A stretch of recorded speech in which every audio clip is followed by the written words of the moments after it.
अस्सलाम वालेकुम जी, मैं हूं शहबाज कुरैशी और मैं उम्मीद करता हूं आप सब खैरियत से होंगे।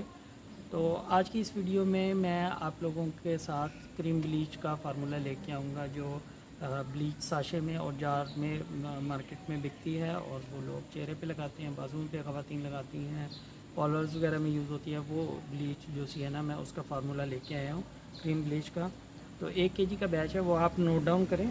मैं आपको बता देता हूँ, डिस्क्रिप्शन में मैं लिख दूँगा, लेकिन यह है कि जो डिटेल होगी ना वो मैंने आपको इसी तरह वर्बली बतानी है, तो आप वो गौर से ज़रा देखिएगा। और अगर आवाज़ कम लगे तो थोड़ा वॉल्यूम ऊंचा करके सुन लीजिएगा। मेरी कोशिश है कि वॉल्यूम अच्छा आए वीडियो के अंदर ना, साउंड अच्छी है।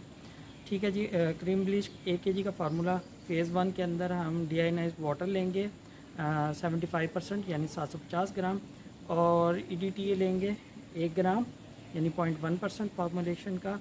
और जो ये डीआयोनाइज्ड वाटर के साथ EDTA यूज़ करते हैं, ये as a chelating agent use करते हैं।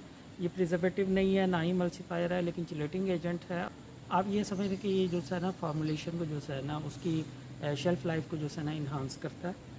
और प्रिजर्वेटिव नहीं है, लेकिन यह है कि जो उसमें पानी के अंदर डाइवेलेंट और सॉल्ट्स वगैरह होते हैं उसको चिलेट कर देता है, यानी उसको इनएक्टिव कर देता है, ताकि आपकी जो क्रीम है उसकी लाइफ बढ़े और ये अल्टीमेटली आपकी जो सी है ना क्रीम ब्लीच के ऊपर भी असर पड़ेगा।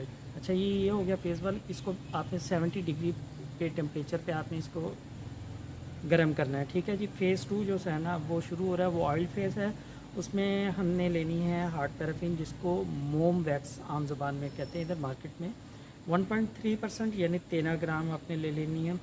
और जिसको आम ज़बान में सीटो बोलते हैं, ये लोग C2 भी कह देते हैं। वो है स्टीराइल अल्कोहल या सीटो स्टाइल अल्कोहल, इसको आम ज़बान में भी कह देते हैं, या स्टीराइल अल्कोहल ये भी इसको कहा जाता है, CETEARYL या सीटाइल स्टीराइल अल्कोहल। ये सारी जो नाम है ना ये इंटरचेंजेबल है एक ही चीज़ के। ठीक है जी। ये आपने लेना है 8% 80 ग्राम। और इसके अलावा जो है इमल्सीफायर हमने यूज़ करना है अमलजन B1 के नाम से आता है। स्टीरियत 12 है और यह आपने 0.5% 5 ग्राम ले लेना है। इमल्जन B2 स्टीरियत 20 ये आपने ले लेना है 1% 10 ग्राम।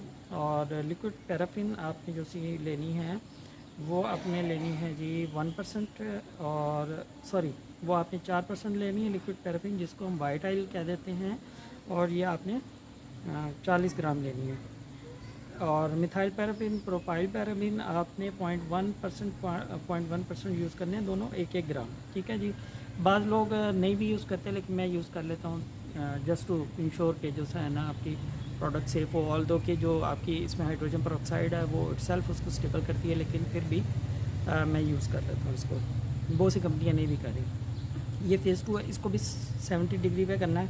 फ़ेज़ 1 और फ़ेज़ 2 जब 70 पे आ जाएँ तो फिर आपने फ़ेज़ 1 के अंदर फ़ेज़ 2 डाल देना और मिक्सिंग करते जाना है उसको। और उसको आपने 50 टेम्परेचर तक, 50 डिग्री सेंटीग्रेड तक आपने उसको जब ले आएंगे मिक्सिंग करते हुए, तो फिर यह है कि आपने फ़ेज़ 3 डालना है। फ़ेज़ 3 में क्या जी, सोडियम स्टेनेट। आप एसिटिनोलाइड भी यूज़ कर सकते हैं, सोडियम स्टेनेट मैं यूज़ करता हूँ।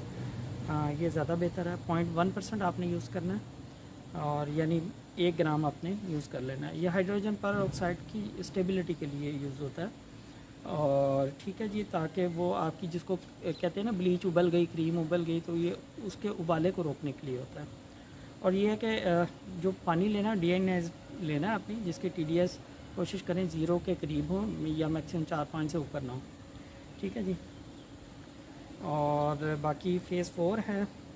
फ़ेज़ 4 जो है ना आपने 40 डिग्री सेंटीग्रेड पे ऐड करना है। फ़ेज़ 3 तो आपने जो मैंने बताया वो आपने 48 से 50 डिग्री सेंटीग्रेड पे ऐड कर देना। अच्छा जी, फ़ेज़ 4 आपने 40 डिग्री सेंटीग्रेड पे ऐड करना है।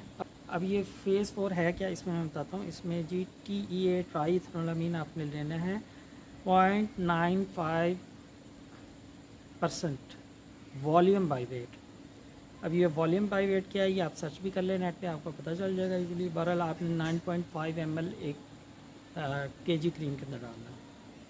इसके अलावा टर्पिनोल एसल लोकल ज़बान में इधर बोलते हैं, और एटीड्रोनिक एसिड या सोडियम एटीड्रोनेट होता है, ये भी चिलेटिंग एजेंट है, सोप्स वगैरह के अंदर भी यूज़ होता है। तो ये स्टेबिलिटी इन्हांस करता है आपकी हाइड्रोजन पेरोक्साइड की। तो ये भी आपने यूज़ करना है और इमल्शन की स्टेबिलिटी भी तो बेहतर करता है इस लिहाज से। ये आपने 1% यूज़ करना है और 10 ग्राम बनता है। और हाइड्रोजन पेरोक्साइड आपने लेनी है 50% वाली है, और कोरिया का आता है, कोरिया के नाम से वो ले लें। तो वो लेनी है आपने 9.9% यानी 99 ग्राम, 99 ग्राम।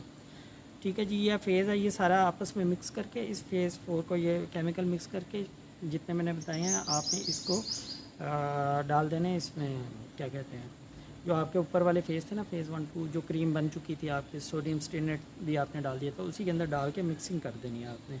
और फिर साथ ही आपने अपनी मर्ज़ी की कोई भी खुशबू जो आप हस्बे ज़रूरत, हस्बे जो भी आपकी है, जितना पसंद करते हैं उतनी ऐड करें और उसको आप बेचें।